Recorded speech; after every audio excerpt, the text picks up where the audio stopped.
Hello नमस्कार गोंयकार हांव प्रसाद आमोणकर GOEN-TREPRENEURS ह्या चॅनलाच्या माध्यमांतल्यान गोंयच्या व्यापाऱ्याक जो वेगळ्या तरेचो बिझनेस करता किंवा वेगळ्या तरेन बिझनेस करता ताका तुमच्या फुड्यान घेवन येता. Watch this video till the end because in the middle of the video you are going to witness something unusual, something illogical. That's called magic. Illusionist Clifford Parakh is not just a magician. He is the author of a book called Discover the Magician in You, which is going to get released on 14th of April. We met Clifford Parakh and we got so much of information, so much of secrets revealed. And why not you beat him? Magician Illusionist Clifford Parakh. Hello, so finally we are here at Clifford's place, Clifford Parakh. I really love the way he speaks and the sense of humor. You must see his performance. What is that thing which you do different? Everyone knows that you are a magician, so everyone like to know that. Yeah, so basically the difference is that you need to engage the audience. That is the main thing. The same trick can be done by two magicians. Absolutely. But one magician really creates a good effect. So for that to happen, you need to understand how to engage the audience, a good communication skills, and that what makes the difference actually.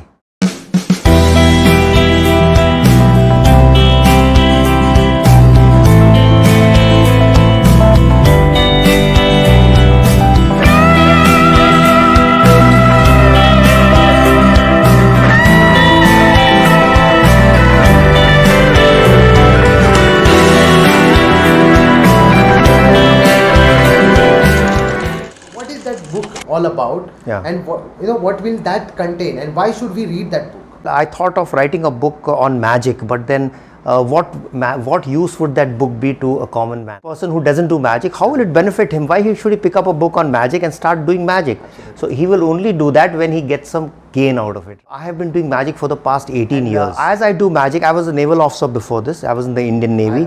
Then I switched my career.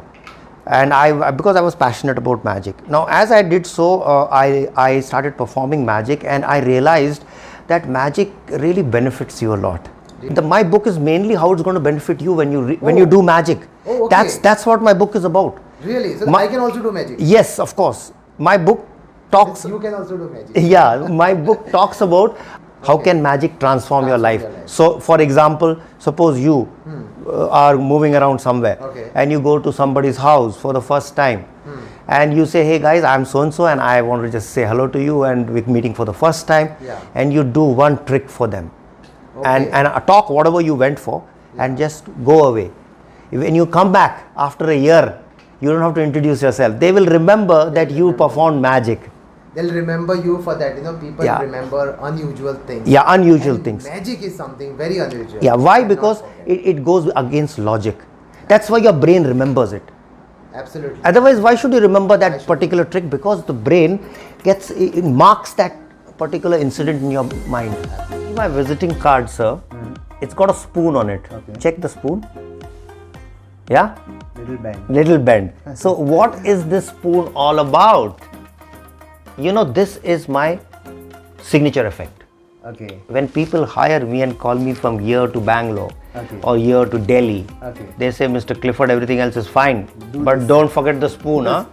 So they are spending all their money up and down FST just for the spoon. So I do this effect to very special people. Okay. Wow. That's why I want to do it for you. Because I was doing a card trick, then I said, no. I must do this one for you. So this effect is one of my signature effects, and I'm sure you must have seen those movies like Matrix, even Bahubali. What happens? Very fictitious thing happens there. True. Rays come out of the eyes, something moves, something bends. Absolutely. I'm going to do exactly that with this. Now this you must have seen on TV. Yeah, I have seen this. But you've never seen it live. And now you're going to see it so close. So I want you first to check the spoon, sir, and hold the spoon in your hand. Look at it. It's a normal spoon, right?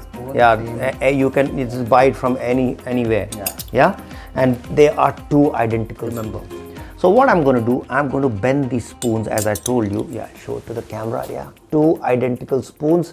They are exactly the same. And what I'm going to do, I'm going to bend the spoon with the rays of my eyes. And it's right in front of your eyes. Yeah. So watch very carefully. Yeah. You're getting it? Yeah. See, both spoons like this. And I'm going to stand right here so the camera gets it and you get it. Now watch, okay?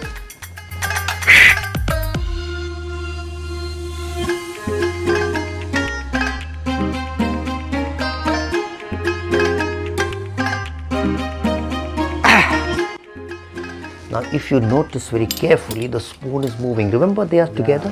One is moving. Now it is moving. This is. I'll show you more. Okay, but can you see the difference? There's a difference. Yeah. Now, some people say, Mr. Clifford, you're bending the spoon with your hands. But I'm holding the spoon from here. It's bending from here. How do you think I'm bending the spoon? Any idea? No. I just told you. With the rays. Come on, sir. I just told you with the rays of my eyes. Would you like to see it again? Let's see. Okay. I'm going to do it on TV, on camera here.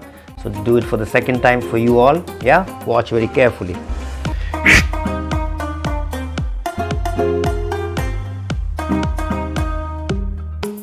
A lot.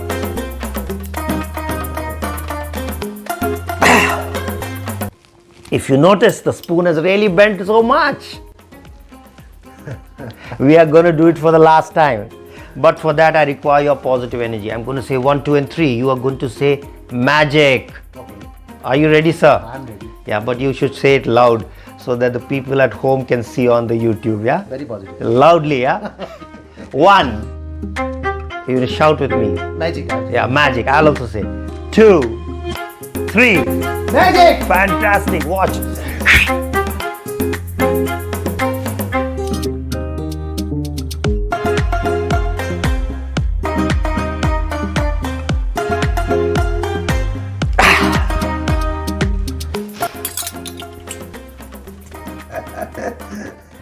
Now Same spoon.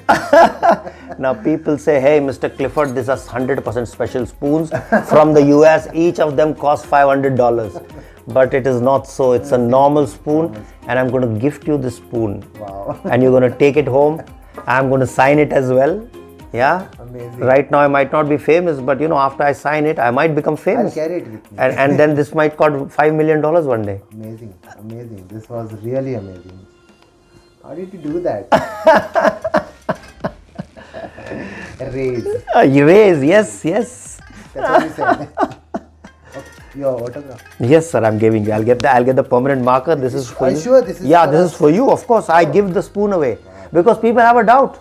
Hey, this is a spoon from US. You know, when you put your hand here, because of 98.4 degrees of your temperature, it's got metallurgy. Slowly, it starts moving. They have to go out of their logic. Yes. So that's the reason, to make them go to logic. You give the spoon.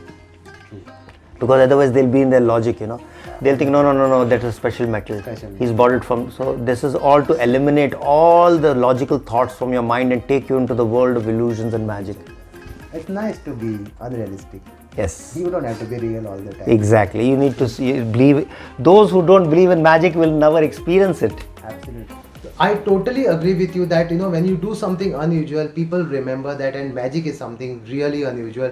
It goes beyond your imagination and illogical thing. Correct. Like, how can this happen? Correct. And you cannot even think that, you know, this is a trick. There's science involved in that. True. You just think that this guy is a magician.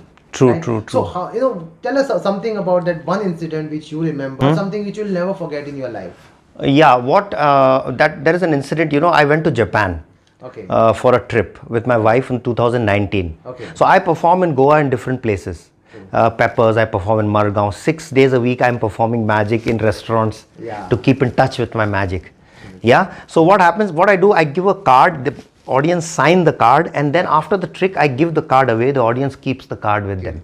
Yeah. Sometimes I also sign the card, and my signed card I give it to them after doing the trick, you know. So, you know, once what happened, I've given so many cards like that with my signature on it. So I went to Japan, and I was in Tokyo, and I was seeing a street magic show, and that street magician knew me because I'm a magician. So I contacted him, I'm coming to Tokyo. So he says, come, let's meet and you see my show. So he knew that I'm a magician and I'm in the crowd. So after the show was over, he called me to the stage and said, see, we have a magician from India, he'll do some trick for you. So I did, just for, you know, because he was respecting me. So I said, let me do one trick. So I did one trick, and I did the same signed card trick. So I called, and there were a lot of audience from different parts of the world. So I chose an Asian audience, and coincidentally she was an Indian. Okay, great. I signed a card and I did the magic, and before I had to finish the climax, so she says, wait, I have also got a magic trick for you. So I said, okay. So she says, you put the card inside the deck in your hand, and I will take it out from my purse. Really? Yeah. So, and she did exactly that because she had my old card which she took in India from me 3 years ago. So I was shocked, how the 5 of spades come out of her purse. Then she reminded me, sir, we met in Madgaon, and I realized, see how beautiful magic is. Of course, my book gives very simple tricks, but very powerful tricks. Tricks which anybody can do, but very strong. Very strong. Yeah, let me tell you, my book has got a mind reading trick. They're lovely tricks. The tricks is about 10 or 12 tricks, and each trick is very simple to do, but it's very strong. The idea is to make you experience magic because people don't want to put too much of effort into it. If you have passion, you will put effort. But if you are not very interested, you will not put, right? So my idea is to make you just experience that wow factor in magic by doing a simple trick and getting the feel. So you get the benefits of magic. People want to have a good, relaxed life, and especially in Goa, Susagat life. And here you want to get into your passion, living all the things, all the benefits, especially of the government job.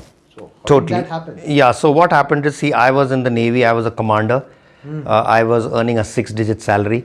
But because of passion, I wanted to do so. You only live once, right? So if I retire at the age of 60, then it will be no use of following my passion. I should look young in order to do what I love. So I have to take the risk in life. We are not going to ask your age. Do you think it is advisable to start this as a business? Yeah, you see, in India, entertainment should never be as your sole bread getter. Unless, of course, you are in Goa, we have a lot of people who are doing entertainment as their main job. But I would not advise a young person who's getting out of college to take entertainment as a sole bread getter. You must go professionally. But of course, if you're good at something, you must follow it as a side business. And then when you are really good, you can take over an entertainer from your main job. One more thing I would like to say, if you keep any art as your sole bread getter, your quality will not improve because you are depending on that art. So if somebody says, hey, I cannot pay you so much, I'll pay you low, can you come? You will go because you have to survive. But if you are not surviving on that art, you will keep your quality high. You will charge the correct amount and you will do good quality work because you are charging big money, right? So you have to give the quality. So to get the money correct, you have to raise your quality. So many things to learn from Clifford. We are eagerly waiting to get that book on either on a shelf, or we want it to get it ordered from an Amazon. I would want to read it. I also want to know some tricks. Anything else you would especially want to talk here, Clifford? Basically, I would like to tell the young generation, who are nowadays into a lot of computer and internet, that you should have one art as as your hobby. Because the art keeps you focused. And it relaxes you, and also it keeps the child in you young, because you keep growing old, but if you have an art, your child is always in you. So when the child is in you, you are healthy, you don't get hypertension. The moment you start thinking like an adult, you start getting all these diseases. Are you going to take some workshops even after launch of your book, something like that? Yeah, I have been doing that because what happened during the pandemic, since entertainment was down, so I started doing classes on magic on Zoom. On Zoom. So I have started doing magic on Zoom, but if I'm busy, that would not be my first priority because I'm a performer. I want to perform for people. I don't mind teaching. It's fine. I don't mind sharing my art, but it's not that's not in me. I get bored in doing that. But I would love to, and I'm still taking sessions from people from 8 to 80. I'm teaching adults and everybody. I'm still doing it, but that is not my priority. Your priority is to entertain people and with your skills. Exactly. So all the best to you, Clifford, and I'm so glad to meet you. And we would like to see some magic from you. But we would like to also pay for this magic because we want a quality one. No, not at all. Thanks a lot. Most welcome. Thank you so much.